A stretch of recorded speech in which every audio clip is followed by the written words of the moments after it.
How's it going, everybody? I just finished unlocking Professor X, and it had me looking back on Dark Dimension 7 and Dark Dimension 8 and thinking, what are the best characters to do those two game modes now with the current characters that are available to players? And so I figured I'd make a video on it and share that with you guys. So let's start off with Dark Dimension 7 for you new-ish players who are starting to unlock Mephisto. It used to be this was the Spider Society section. So if you've been looking up any sort of how to unlock Mephisto guides, people are probably always suggesting that. And that was the best advice back then. But now not so much. The Spider Society team has fallen off of war, is no longer really used in Crucible unless they bring that raid rule back, and they're not the raid team anymore. So it is a colossal waste of resources to bring those guys up to level 100 to put gear tier 19 on them. So for Dark Dimension City section, I'm actually going to be recommending the three newest Vigilante members with Oath and Blade. This 5-person team is composed of 3 skilled characters that are on the skill raid team and 2 mystic characters that are on the mystic raid team. But there's pretty good synergy between them. So Hit Monkey is going to be able to get energy for every enemy that dies, which allows him to ult quite often, giving Silver Sable and Daredevil offense up, but more importantly speed, so they're going to actually get through their abilities pretty quickly and be able to recoup them. Oath is actually here instead of Punisher. You might be wondering, well, why don't I just bring more Vigilante members? They're the better team. Oath on kill, like Hitmonkey, gets energy, but she also gives it to Blade as well. So this 2-piece Night Stalker Vigilante combo is actually really, really powerful. Now, they're going to get through the DD7 nodes without too much of a hitch. When we get to Dark Dimension 8, it's a little bit different, but we'll talk about that when we get there. So, for Dark Dimension 7, the global section, I actually recommend bringing 4 Orcus members, because once again, we're leaning into raid teams, but we're going to be bringing in Emma Frost X-Men instead of Sentinel. Emma Frost X-Men is maybe a top 10 character in the game right now with all the crazy things she brings. Not just her standing passive that's going to stop speed stat from enemies, but her mind controls, her percentage damage, the barrier, the ability block. She is a phenomenal character, and she will help you a lot, not only just for this section, but in other modes we're going to be talking about coming up soon. The 4 other Orcus members are kind of a no-brainers, and although this section is definitely the hardest in the Dark Dimension 7 game mode, Scientist Supreme is going to help make it a little bit better. So Scientist Supreme, with her low cooldown turns, is able to debilitate the enemy with lots of debuffs, give you lots of buffs, give you lots of cleansing, and help propel this team through these nodes. So I definitely strongly recommend staying very close to this one, even if it is costing you a lot, and it is costing you a lot of tech gear. The reason we don't bring Sentinel here is because there's a lot of Morgan Le Fays, and Morgan Le Fay will get speed bar every turn that happens. I've had it try and go with the full Orcus team where the Sentinel robots, even though they do give energy on spawn for the Scientist Supreme, they can hurt you. All right, the non-legendary, non-mythic cosmic section, this one is definitely a no-brainer. So the 3 Annihilators, we get familiar with these guys because they're really, really good, and they're going to be used in a lot of our conversations here today. Null if you have him unlocked, and the Landra if you have her unlocked. The Landra is kind of the all-star of the Stargemmer team, even if she isn't super fast and she has to kind of wait her turn. Her damage is crazy. We're going to have to build her up for Professor X anyway, so I would strongly suggest getting on that now as opposed to later. The 3 Annihilators are going to do a lot of work, especially the endgame Thanos Expose feature, where he's going to be spamming energy to his team every time somebody hits into Expose. Null, if you have him unlocked, synergizes so well with Gore. You're going to be getting darkness everywhere, which increases the Null speed stat, and then Null just continues to hit into the Expose, and you get a nice snowball going. Now, if you don't have Null, honestly, the Dark Dimension 7 Cosmic section is super easy, and you could cheap out. I mean, you could bring in Doctor Strange if you want. We're going to have a lot of Astral members we're going to talk about today, so that would give you a stronger Astral team. You could bring in Havoc or Howard if you really like Crucible and you're trying to work on that. The other characters, you could definitely bring in Kang, though I think that that's probably not the move for newer players at this point. If you get Null, though, Null's definitely the way to go. He's an amazing character, and we're definitely going to be relying on him in a big way for future content coming up. The Legendary section has gotten so simplified from when I did it, guys. So, Shadow King, Old Man Logan, Quasar. This is our holy trinity that is going to be absolutely amazing in this game mode. We get the exposes out there. We're getting lots and lots of turns with Old Man Logan. Shadow King pings, lots of speed bar to him too when ults happen. These 3 are going to absolutely carry this mode, even if Quasar is only at 4 red stars. Don't sleep on the new stats. They're very, very important. Then we have Phoenix and Red Hulk. Now, Phoenix and Red Hulk, there's definitely options based on your play style if you want to move things around. I think Black Cat, even though she has the old stats, is actually kind of growing into the meta very importantly. It seems like the new meta we're heading into is a base speed stat meta. What I mean by that is the base speed stats not influenced by speed bar, speed up, or speed stats given by somebody like Man Thing are very, very crucial in some matchups, including the coming Accursed team for Crucible and Professor X in both War and Crucible. The problem with Black Cat is you do need to have a Sinister Six team unlocked to upgrade her. Now, that is something that you can kind of get done along the way in your journey. You don't necessarily need to have like a level, I don't think you need to have them at level 80 to get the max Black Cat stars. So you could go with Black Cat, and I do think she would be my first that I would pick here personally. Another option, though, is going to be Red Hulk. Now, Red Hulk is very, very good with Apocalypse, who we're going to talk about here in a second.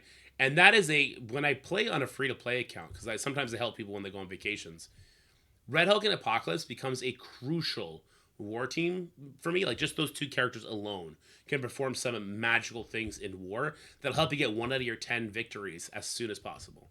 So I actually really do like that synergy he gives and the opening he provides for Apocalypse to start popping off. Phoenix is, in my opinion, just a no-brainer investment. Kind of like if you invested into Hela when the Undying team first came out, you've been getting paid off of that investment, and that's what's going to happen with the Phoenix First team. The Phoenix First team is going to be getting a new member every year, so invest now and benefit forever. From the other options, I mean, Greek Goblin Classic is not a bad character. He's not great in this mode, though. In the Sinister Six team, though, there will be some characters we're going to talk about the rest in this video. I think that I would opt to either do Black Cat or Red Hulk here. I'll put Red Hulk in, since a lot of you guys would have had to build up Red Hulk to unlock Apocalypse anyway, and I do think you have to unlock Apocalypse for the next section, the Mythic section. So, the Mythic section, we're going to do Skrull and Apocalypse. These two are mandatory pretty much for this section. Do not try and skimp out and not get Skrull. You got Skrull from doing Dark Dimension 6. Make your use out of him here. Kestrel, you had to build her up for the Apocalypse, so she's kind of in that area. Still a big more investment to get up to Gear 219, but it's not terrible. So I would definitely bring her up as well. And then Ultimus. Now, there are other options, and there is kind of a funny situation some new players are getting themselves into where they are actually unlocking Odin before they reach this part in Mephisto. It kind of depends on your alliance, their participation, and how much purple ISO your income is. So if you get Odin unlocked before the Mephisto nodes, then of course bring Odin in here. That's silly not to, right? But if that's not the case, then you're going to be picked between Doom and Ultimus. I actually do think Doom is the more effective character, but there's finesse in how you play that. You really got to know how to play around his ultimate and making sure that it's up to start every single attempt on a fight. So I think Ultimus for simplicity over Doom is the call to make there, unless you have Odin, and then that's really, really easy, right? Okay, let's move on over to Dark Dimension 8. I did do a bunch of notes of Dark Dimension 8 today, so we'll have a little bit of gameplay to share with you guys. For the City Hero section, we're definitely going to go right back in with the exact same team, but I do want to warn you, this is not going to be pretty. Especially that second node, that second City Hero node is really rough. There's so many Illuminati members, Black Knights, Novas, lots of stuns. It's not fun, but if you're careful with your cooldowns and you go through a burst phase and then you rebuild your cooldowns up and you just accept, like, hey, I'm not going to use cooldowns right before my team's about to die because the enemy's about to take a bunch of turns. I'm just going to take out a wave and a half. I'll die. I'll come in the next day, but my cooldowns will be ready. I'll take out a wave and a half. You can get through that node in probably 3 or 4 days without too much headache. I did it with like a fully maxed team. I could have one-shot the node, but that's not realistic for somebody who's just now trying to go get Odin. So take the footage with a grain of salt in that regard. But this is definitely the team to bring in, even if it is going to be a little bit more painful. The city villain section. God, we really need to get some more city villain characters because this is not fun to recommend, but the other city villain options are no better. Elektra, oddly enough, is the only character I'm like, yeah, bring Elektra. The Vigilante team is amazing. She is on that team, so she's a skill raid character, and she pops off big damage. She was one-shotting people for me if you can get her built up there to where she's getting a couple diamonds. Mysterio and Vulture, they're really good Sinister Six members, and they do make it on both kind of the most cheap, effective Crucible and War teams to join with Green Goblin, Doc Ock, and Kraven. You could bring Kraven in instead of Mysterio if you want, though I wouldn't recommend it. The bots from Mysterio and the extra blinds that he puts out and the ability blocks and the disrupts, kind of better on Mysterio in my opinion. And then there's Red Goblin and Carnage. Now, a lot of people in chat were like, why don't you just do full Sinister Six? The reason I wouldn't is because if you are currently on the up and coming, you just unlock Null or you're going to be unlocking Null, you can still get really good value out of your Carnage and your Red Goblin. They can go with Void Knight and Gore and go join Null in like some really, really fun matches where you have a full symbiote team. And that's fantastic, right? Now, eventually, Null wants to kind of be put on a super team. He wants to be put with Professor X's or put against Mephistos. And the Hive Mind team isn't really going to be able to hang around at that point, but that's going to be pretty far away from somebody who is just now unlocking Odin. So I do think you'll still get some good benefits out of having these guys up, especially in the early stages of War and Crucible until you start reaching into like the platinum sort of brackets. Non-legendary hero global, this section is a nightmare, guys. This section is really tough. This team right here can one-shot the nodes if they're built all the way up to like 105. At level 100, you're probably looking at two-shot the nodes, and you want to make sure you're maintaining your cooldowns carefully. That is to say, you could use your cooldowns out the gate, but when you know that you kind of have lost steam, start spamming basics, right? Make sure that before you die, you've built up some cooldowns so that when you come in the next attempt, it's not a miserable experience where you have to then use basics and you have no momentum to kind of lean back on. So, Nightcrawler, we need to build up because he is, believe it or not, he's still on the mutant raid team, and we need to have him purple ISO for chaotic raids anyway. Same thing for Storm, and same thing for Falcon. They're needed for the spotlight raids. We need them at purple 3 as well. Emma Frost, we're going to be using her a lot. We use her in Dark Dimension 7. We could use her here, and we will be using her in Professor X. Is amazing, and the Ancient One actually fuels Emma Frost's energy, letting her use her special, her ultimate, nearly every single turn, which is very powerful. So, kind of the gimmick behind this, the first global hero node, this team is kind of uniquely capable of getting rid of those sentinels, which is the biggest headache. Getting rid of those sentinels before the Omega Sentinel comes in and just heals them forever. And people have gotten hard stuck on that node if they didn't take the proper precautions. This team gets it done. Lots of speed bar from both Nightcrawler and Falcon on low cooldowns. We got lots of slows. We get assists in here, mind controls. This team has it all, and this team is definitely what I would recommend for the global hero section. Non-legendary global hero. Well, we need this entire team for the Orcus raids, so just do this entire team. You could do Apocalypse over Omega Sentinel if you want, but you don't have to. You can do this entire team. You need it for chaotic raids anyway. They probably won't last the next raid tier, but for now, they're still definitely the go-to as far as May 2025 goes. And then we have legendary or cosmic. Now, the building blocks are going to be like this. The building block is going to be Endgame Thanos because he does put that exposed out and gets energy, and Old Man Logan. Old Man Logan gets turn bar every single time he does an action or gets hit, so he's going to be able to hit into that exposed quite often, which will fuel energy. The third piece I'm going to say is actually going to be Super Skrull. Super Skrull is another way to get exposed out there, but he's also getting insane speed bar, especially to start matches off. So you're going to be able to get your energy up very, very quickly. So I do really appreciate some Super Skrull. After that, we talked about Null in Dark Dimension 7. Null in Dark Dimension 8 is the same thing. So these enemies in Dark Dimension 8 are going to be really tanky. So using Null to get a bunch of darkness out there will increase his speed stat. So like Old Man Logan, like Super Skrull, he's going to be going really fast, hitting into those exposes, and you're just going to have basically full energy all the time. It's a really, really powerful 4-person composition. So I think that is sort of the building blocks for your Cosmic team. And after that, we'll have the same conversation we had for Dark Dimension 7. If you've unlocked Mephisto before you reach this node, then yeah, use Mephisto. If not, there's a lot of great options. Shadow King is a great option. He will also get speed bar on any ult, and because you're getting so much energy, you're going to be ulting a lot with your team. So Shadow King is fantastic there. Other option would be Quasar. Quasar is another source of expose. He's very fast. He could put slow out there, defense down. So I do love Quasar. This guy grew on me in a huge way.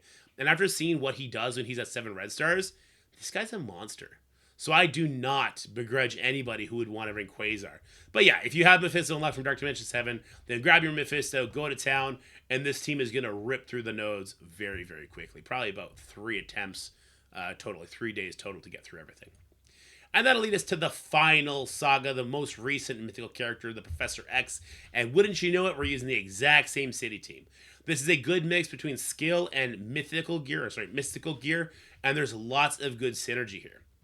I have warmed up to Daredevil Modern. I like Hitmonkey better, and I think he is better in the game mode itself because he stops all the dorms that are all over the place, and he's going to be giving you crazy amounts of energy, so you can kind of just YOLO the nodes and eventually get through it. And I like that. But outside of the game mode, and the Professor X is a one and done sort of deal, right? I would rather my pre-taunting tank have overpowered rank 11 so that he's not getting one shot by enemies who did bring their blade in or who did bring in whatever character going before him that's going to have the overpower advantage. So I do think just as a pre-taunting tank, he unfortunately does get the nod over Hitmonkey, but that's not a slight of Hitmonkey. I did Hitmonkey to go through this mode. I got through it super easily, and then I immediately geared up Daredevil Modern to gear tier 20. I would do the exact same thing in reverse. So I would do Daredevil first, and then I would do Hitmonkey the second I'm done my Professor X stuff. The villain section. Okay, the villain global section is super interesting, and I have big regrets on who I brought in. So, as you can see, I have Lady Deathstrike, Omega Red Phoenix Force, Zombie Juggernaut, and Omega Sentinel. These are the 4 that I wish I brought in. Who did I bring in? I brought in Scientist Supreme, Nimrod, Sentinel, and Lady Deathstrike, and then Omega Red Phoenix Force. So only 2 of the characters I brought in do I not regret. The other Orcus members, it didn't matter for raids, and it doesn't help them enough in the PvP landscape to do anything interesting whatsoever. So let me find our villain section here. Here we go. So, who do I wish I brought in instead? Well, you know the 4. The 5th member, I don't know who I would bring. I really enjoy Wars, so Zombie Scarlet Witch is big for me. We also have another tech option would be Iron Patriot if we're looking for tech, because I really like Crucible. If you prefer Crucible over War, that's an option. Maybe you go Taskmaster since he's really good in War and he's part of the Thunderbolts team. That could be an option for you, though he's not bio. Remember, he is a skill character. He takes skill mini uniques. Alternatively, we know that the Hellfire Club is coming. And the Hellfire Club is going to fit super perfectly into this. Maybe it'll be Sinister. Maybe it'll be Emma.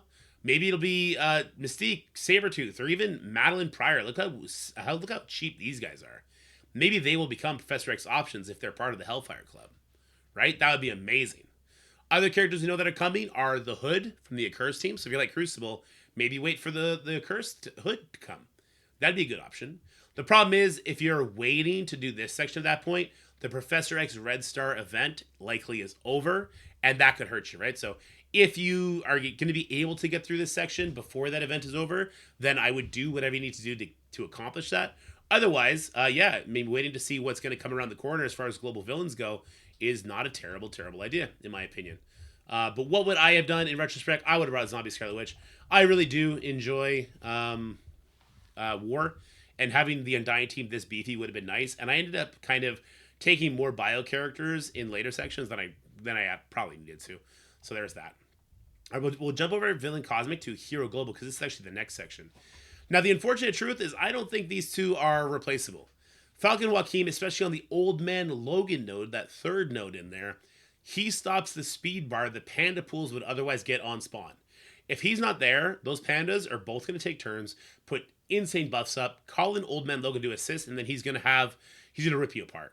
Like, I don't think you can do this without Falcon Joaquin. Emma Frost, in that sort of similar vein in that node, her special can one-shot Old Man Logan. So I do think that this is kind of the power couple of the mode. The rest of the characters, it's interesting, right? Not a lot of people want to build Liberty because nobody really appreciates War until you're at the higher end. Remember, guys, War characters kind of last the longest. With that said, they don't have like any use whatsoever in Crucible. They're very easily beaten, which is why I didn't want to do Captain Sam. So I ended up doing Jean Grey, and a mutant character. Jean Grey at 129 is going to be very crucial in taking out Professor X's in both War and Crucible to try and have that high base speed stat. It's going to probably be helpful against the Accursed team too. I think it just will be. So I did like Jean Grey. She did pretty good there. She didn't die, was the most important thing, and she doesn't auto kill you. A character that I would have loved to bring in here would have been Songbird, because I did a Gear Tier 20 Songbird after the fact. But Songbird at 132, her opening ability immediately flips all your buffs, which is great when you're the one doing it. But against the Shadow King boss, when she does it to your characters, it kills you. That's what I've heard. I've heard a lot of horror stories about people who brought in Songbird, Old Man Logan, and Black Knight. Like, those characters, they just kill you. Like, they're not really usable in that regard. I did bring in the Liberty members, and I actually do suggest that, but there are a couple other options if you want. If you have extra tech gear lying around, OG Falcon is amazing in this game mode. Gives you lots of speed. He's got a lot of damage. He is part of a war team instead of the other war team, so it's kind of an even trade across that. But he probably has more plug and play value in the long term than a character like Patriot's going to have or like Peggy Carter's going to have. So take that if you want. Like, he's pretty fast now. He's got that speed bar special. Another character that people brought in was Hank Pym, a Crucible character, and he only cost 2 pieces. So that's something interesting. I know people who brought in the 3 New Liberty members with Emma Frost and Hank. And they got through it, but they also told me it took them hundreds and hundreds of resets. So take that as you will. This would be my recommended team, not only just for not having the worst time in there, but for the right side of origin layout, and then to have teams that are going to kind of last the test of time. All right, Villain Cosmic. Villain Cosmic, there's not a lot of good options. And there is the final Villain Cosmic node. Like, the section is very, very easy to get through, but the last node, the enemies actually get a lot of turns before you get to go. So if you bring in a squishy character, like, you may just not be able to 3-star it. So I'd be very careful with that. In my opinion, the 3 Annihilators are no-brainers. Null, absolute no-brainer. Null over Mephisto all day. First of all, Mephisto costs 5 pieces, Null costs 3. And Null is just, as he scales higher with these yellow stars, as we're unlocking them, wow, he's hitting harder. We saw, again, in that tournament, we saw Quasar and Null, different animals when they have those stars filled in. And then Shadow King. Shadow King is an amazing character, and he actually has a lot of plug-and-play value. Astro may be, like, quickly falling out of preference in the meta, both in War and in Crucible. But Shadow King is at 125 with his speed bar and just with his possession. Very, very powerful. Not Old Man Logan powerful, but very, very close. So this would be my preferred Villain Cosmic section. If we want to look at the other Villain Cosmic options, I would be very, very hesitant to take in somebody like a Stitcher. I don't know like how high you would have to have him built as far as diamonds and stuff go for him to survive. I know he has a pretty decent health pool, though. Kang, I fear, would be instantly dead. No other characters make any sense, right? Like, Super Skrull and Mephisto make sense, but they both cost 5 pieces, and just trying to get Professor X as timely as possible, that's not really the point. That's not really advisable, in my opinion. All right, and then the Hero Cosmic section. The truth of it is, you have to bring Lilandra, and if you bring in Odin, it doesn't matter who the other 3 are. And I do suggest bringing in Odin, even though it would go against what we just talked about with Mephisto. Odin nullifies this section, which is nice, but also having Odin, who's, I guess he's the second best character in the game now, next to Professor X, is so powerful having him at Gear Tier 20. So I really do like having that. If you don't want to do Odin, though, I know people that did get through the game with Starjammers and, believe it or not, Quasar. And this is with the 4-star version of Quasar. So if you've not reached this section yet, maybe Quasar for you is going to be more around 6 red stars by the end of the next patch, right? And then this was going to be very, very easy working. Quasar is an amazing character in not just War, but in Crucible. Again, that high base speed stat is coming in clutch against teams like Accursed, against characters grouped around Professor X that are stopping speed bar and speed up and all that kind of stuff. So that regular base speed is really, really nice. So I do really like the Starjammers. I prefer this over War. My initial plan was actually going to be to bring in, because I had a lot of bio gear, I was going to be bringing in these 2. I already had Odin done, so I would have had Odin. And my last character was Havoc. So I need to take out the one there. I should take out Quasar and was Havoc. So this was going to be my original plan, but I decided to bail on this plan, and I'll tell you why.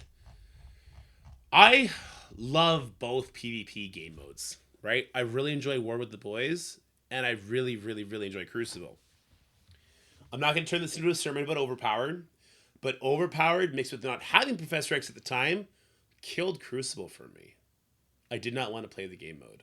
I let myself fall to the 300s. I wasn't taking the time to look up counters, read into kits. I just didn't care. That's not the case for War.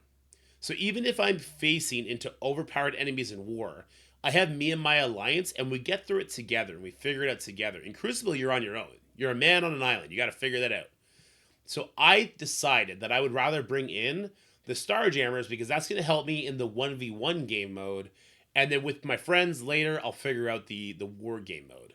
So I do think Starjammers are probably the way to go. It also does limit your bio intake. Howard as a tech character is pretty nice, actually. And then Groot is just a different bio character, so that works out well that way. So let's quickly take a look at sort of our origins. So we have 6 bio, 5 mutant, 5 mystic, 6 skill, and 4 tech. So this is where we could maybe look at a way to get rid of a bio character and bring in a tech character, and that would just be me kind of coming back up to the villain global. And maybe I do bring in Nimrod or Sentinel, just so I'm sort of evened out more. Or maybe I come down here and I grab out Patriot and I go OG Falcon. That would work perfectly fine too. Anyway, that is the discussion for today. Those are my thoughts on Dark Dimension 7, 8, and the Professor X recommendation list that I would currently give to players. Let me know what you think if you've recently gone through any of these game modes, what your experience was. But for now, guys, I hope this finds you well. I hope you're happy, healthy, and having yourselves a wonderful time. I'll see you guys next video. If you like this one, please make sure you leave a like, share with your friends, and subscribe to the channel. I'll talk to you guys later. Bye-bye. That's it for the video, guys. I hope you enjoyed it. If you did, make sure you like, share, and subscribe. Stay happy, healthy, have fun, and I'll see you in the next one.